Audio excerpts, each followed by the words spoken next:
Welcome everyone to a third video on rational numbers. इस video में हम उसके आगे से शुरू करेंगे जहां तक हमने अपने लास्ट वीडियो में पढ़ लिया था।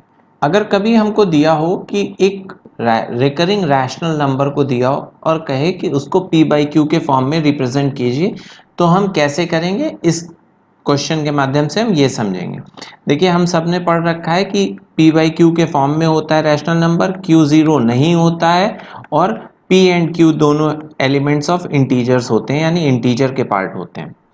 तो ये 0.3333 जो चल रहा है बार बार कंटिन्यूसली, ये 0.33 इंटीजर तो है नहीं, ये तो डेसिमल है और हमें पता है डेसिमल तो होना नहीं चाहिए। तो इसको p बाई क्यू के फॉर्म में कैसे लिखा जाएगा बिना इसकी मीनिंग को चेंज किए, हम इस क्वेश्चन में इसे देखेंगे।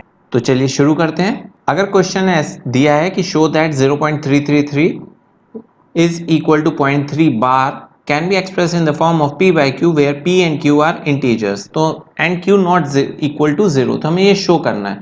तो हम क्या करेंगे, सबसे पहले हम लिखेंगे आंसर, इस लाइन को छोड़ देंगे, उसके नीचे लिखेंगे let x is equal to 0.3333, फिर ये डॉट डॉट डॉट। बेटा इस डॉट डॉट डॉट का मतलब क्या होता है कि ये कंटिन्यू हो रहा है, ये 3333 इनफाइनाइट तक लिखा जा रहा है, तो हम इसलिए इसे डॉट डॉट लिख देते हैं।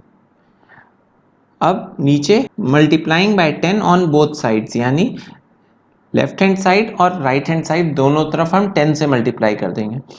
ध्यान देने वाली बात यहाँ ये है कि हम 10 से इसलिए मल्टीप्लाई कर रहे हैं क्योंकि जो बार बार रिपीट हो रहा है वो ये सिर्फ एक नंबर है 3। देख रहे हैं आप, 3 के ऊपर बार लगा है तो एक है, तो 1 followed by that number of zeros. यहाँ पर एक नंबर बार बार रिपीट हो रहा है तो 1 के बाद एक जीरो आया।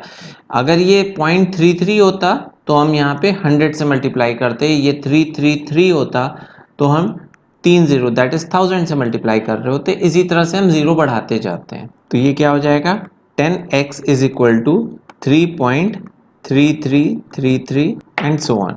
आप में से कुछ बच्चे बोलोगे सर यहाँ 4 3 थे, हमने एक 3 आगे ले लिया पॉइंट से आगे, क्योंकि 10 से मल्टीप्लाई हुआ तो ये पॉइंट इधर खिसक के आ जाएगा, तो ये 3 3 लिखे होने चाहिए थे, आपने फिर भी 4 3 क्यों लिखे। बेटा यहाँ सिंपल सा कॉन्सेप्ट है, एक समुद्र से अगर आप एक लोटा पानी निकाल लोगे तो क्या समुद्र में पानी कम हो जाएगा? नहीं ना। उसी तरह हम यहाँ मान के चल रहे हैं कि ये इनफाइनाइट तक 3 3 चल रहा है, तो अगर इनफाइनाइट तक चल रहा है तो एक 3 निकाल आगे आ गया, तब भी पीछे उतने 3 बने रहेंगे। अब इस 3.33 को हम क्या लिख सकते हैं कि 3 प्लस 0.33 एंड सो ऑन। क्यों? देखिए, अगर कहीं 2 लिखा है तो आप उसको 1 प्लस 1 तो लिख ही सकते हैं ना, वही सेम चीज हमने ये लिख दिया है। ऐसा हमने क्यों किया? क्योंकि ऊपर हमने x ये माना था 0.333, ऊपर वाली इक्वेशन को हमने इक्वेशन 1 मान लिया है, तो putting the value of x in equation 1, और x क्या था हमारा x था ये, ठीक। तो ये क्या हो जाएगा 10x is equal to 3 plus x। अब ये x अगर इधर इक्वल टू क्या आएगा तो इस तरफ प्लस है, तो दूसरी तरफ आने पे क्या हो जाएगा माइनस हो जाएगा। तो ये क्या हो गया 10x minus x is equal to 3, 9x is equal to 3, therefore x is equal to 3/9, तो आंसर क्या हो जाएगा x इज इक्वल टू 1/3। ये आपका हो गया आंसर। इस क्वेश्चन को आप कॉपी में नोट कर लीजिएगा और इसको एक बार फिर से समझने की कोशिश कीजिए। देखिए क्या बोल रहा है, कह रहा है 0.333 को हम 0.3 बार की फॉर्म में लिख सकते हैं, लेकिन इसको p बाई क्यू के फॉर्म में कर दीजिए ताकि हम समझ जाएं कि रैशनल नंबर ही है, क्योंकि हम तो जानते हैं ना कि rational number p by q के फॉर्म में लिखा जा सकता है। Non terminating but recurring rational number को p बाई क्यू के फॉर्म में लिखने का ये तरीका है। तो इस क्वेश्चन के माध्यम से हमने ये समझा कि अगर कोई रिकरिंग नंबर है तो उसको हम उसके रैशनल फॉर्म में, that is p by q के फॉर्म में कैसे लिखते हैं, उसको सॉल्यूशन करने को हमने यहाँ पर इस क्वेश्चन में सीखा है।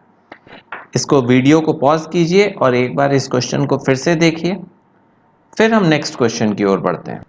नेक्स्ट क्वेश्चन देखते हैं, show that 0.2353535 is equal to 0.235 के ऊपर bar can be express in the form of p by Q where p and q are integers and q is not equal to 0। ठीक है। इस क्वेश्चन को कैसे करेंगे, सेम पैटर्न, सबसे पहले लिखेंगे आंसर, वो लाइन छोड़ देंगे, नीचे लिखेंगे let x is equal to 0.23535 dot dot dot, और ये क्या है, हमारी इक्वेशन 1 है। अब कितने नंबर्स रिपीट हो रहे हैं, दो नंबर्स बार बार रिपीट हो रहे हैं, इसलिए हम किससे मल्टीप्लाइंग करेंगे, 100 से। तो क्या लिखेंगे, multiplying by 100 on both sides 5353 dot dot, ठीक है। इसको ब्रेक करके कैसे लिखेंगे, 100x is equal to 23 plus 0.5353 dot dot. अब आप में से कुछ बच्चे यहाँ पर कंफ्यूज होंगे कि भाई हमको 0.5353 मिला है और ऊपर x तो हमने मांगना था 235235। देखिए इसमें बड़ा कौन सा है, 235 और 535 में ऑब्वियसली 535 बड़ा है, यानी इसमें कुछ ज़्यादा आ गया होगा, जो अगर इसमें से निकाल के वापस 23 को दे दिया जाए तो हमें 235 मिल जाएगा। नहीं समझ में आया, चलिए करके दिखाता हूँ। हमें यह तो समझ में आ रहा है ना कि 5353 जो है ये बड़ा नंबर है 0.2353 से, 3535 ऐसे ही है ना, ठीक है। तो इसमें से हम इसे माइनस कर देते हैं, क्या आया, कितना बड़ा है ये, 0.3 बड़ा है सिर्फ, ठीक है। तो हम क्या करेंगे, हम कहेंगे भाई हमें ये मत दो, ब्रेक हम 23 के बाद नहीं करेंगे, हम 23.3 के बाद ब्रेक करेंगे। तो हमारा यहाँ पर क्या आ गया, 2353। ये हमने क्यों किया, अब आपको समझ में आया। हमने इसमें से इसको माइनस बस इसलिए किया ताकि जो इनके बीच का डिफरेंस है, जो अंतर है दोनों नंबर्स में, वो हमको इजीली मिल जाए। वो यहाँ मिल गया, 0.3 का अंतर था, बाकी तो सारे 0 थे, ठीक। तो हमने क्या किया, हमने कहा 23.3 एक तरफ रहेगा प्लस 0.2353 एक तरफ रहेगा। अब इजी हो जाता है कि हमारा, इसको हम इक्वेशन 2 मान लेते हैं। यहां क्या लिखेंगे, putting value of x in equation 1, x की वैल्यू हम इक्वेशन 2 में रख रहे हैं, कहां से, इक्वेशन 1 से उठा के। तो ये क्या हो जाएगा, 100x is equal to 23.3 plus x, ये x इधर प्लस है, इधर आएगा माइनस हो जाएगा, 99x इज इक्वल टू 23.3। इसको सॉल्व करेंगे तो क्या आ जाएगा, यहां से इधर ले लीजिए, x is equal to 23.3 upon 99। हमको कैसे फॉर्म में लाना है, p बाई क्यू के फॉर्म में, और p और q दोनों इंटीजर्स होते हैं और q जीरो नहीं होता है, रैशनल नंबर ही तो बनाना है। 23.3 तो इंटीजर है नहीं, ये तो डेसिमल है, तो पहले इसका डेसिमल हटाते हैं। तो डेसिमल को हटाएंगे तो नीचे जीरो आ जाएगा जितने नंबर है। तो अब ये क्या बन जाएगा, 233 अपॉन 990।